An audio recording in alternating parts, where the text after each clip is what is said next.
I'm gonna Never been with an from Asian this. No, she's Mexican and Filipino, so. That's cute. Hell yeah.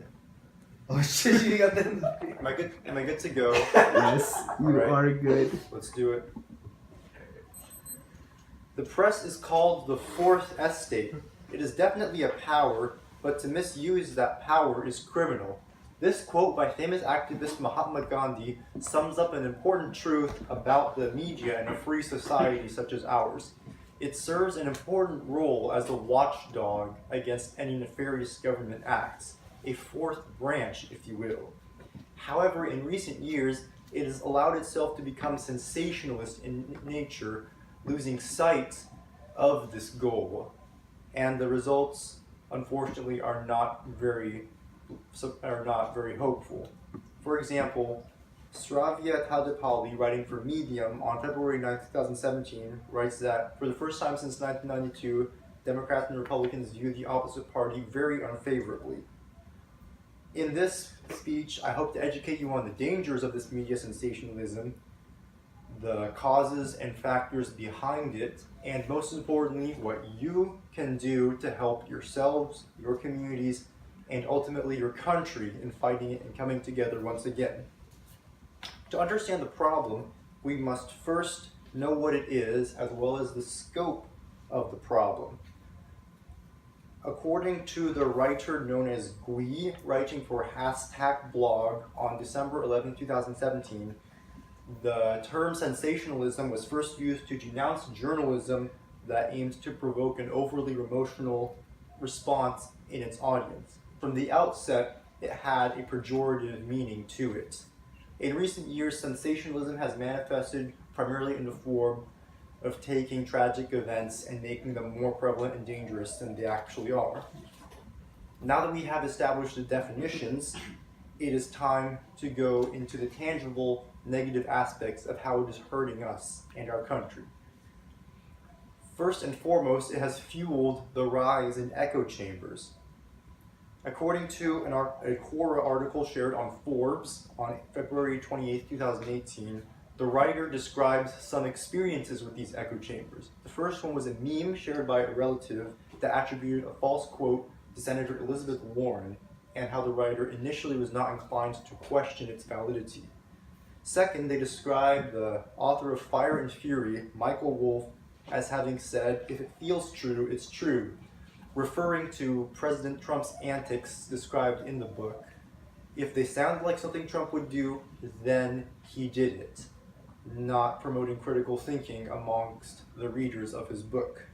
In addition, polarization has been found to have been increased by this media. As mentioned earlier, the split between parties is at its highest since 1992.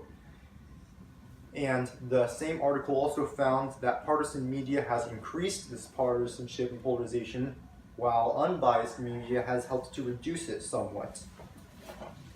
Finally, its most fatal harm is how the media obsession with these tragedies, specifically mass killings and shootings, has fueled more of them. According to Jack Flaherty, Jack Date, Mike Levine, Pierre Thomas, writing for ABC News on October 7, 2014, at least 17 attacks and 36 alleged plots and threats can be tied to the infamous Columbine massacre. We can infer some causal reasoning here using further information from the article. These attackers, whether successful or not, shared an obsession with the Columbine perpetrators due to their image and aesthetic having inadvertently been created by the media and infecting our culture. Now that we have laid forth the negative impact of this sensationalism, it is time to get to the root causes of it. It ultimately comes down to how our media is structured. It is a supply and demand viewer economy, having become sensationalist by design in order to adapt. According to Barrett, N. and Nand, writing for Harvard Business Review on January 5th, 2018, there is the supply side. Over here, political campaigns are essentially selling a candidate, and the winner is not always the most qualified candidate, but the best advertised candidate. In addition, there's the factor of ratings. Controversy sells. Take the instance of Bernie Sanders and Donald Trump during the 2016 presidential election cycle. Both of them were anti-establishment populists, but Trump was able to more successfully brand himself as a lightning rod for controversy, allowing him to win the primary and ultimately the presidency, something Bernie was unable to replicate. Now on the demand side, ourselves. We have our own pre-existing preferences, and as such, we only see what we want to see. In addition, we also harbor a confirmation bias where we reject information that disproves a worldview and accept information that feeds it, regardless of their validity. This is not helped at all by social media algorithms that tailor news feeds and media feeds to our own browsing preferences. All hope is not lost, however. There are still things that you can do to fight it. Flores Court, writing for Medium on 25th December 2016, describes a few things you can do to fight such a media establishment and get us back on track again.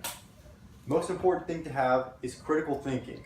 Develop your own thinking, never assume you are always correct. In addition, learn to interpret statistics, because even facts such as statistics can still be presented in a misleading manner, and we must be on guard for such acts. In addition, most importantly, direct energy towards yourselves and your community. Recognize that there are many things that you can't immediately control, therefore it's pointless to obsess over them until the time comes to do something.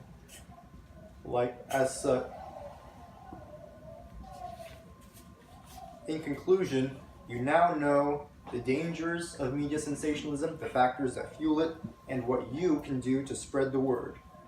We may not yet be perfect, not even I am, despite educating you on the topic, but the most important thing is to actively work on it. The time to act is now, and we can save not just ourselves, but you, your communities, and by extension, your country. As said by President Lincoln, a house divided cannot stand, and it's up to us to fight this division and come back together.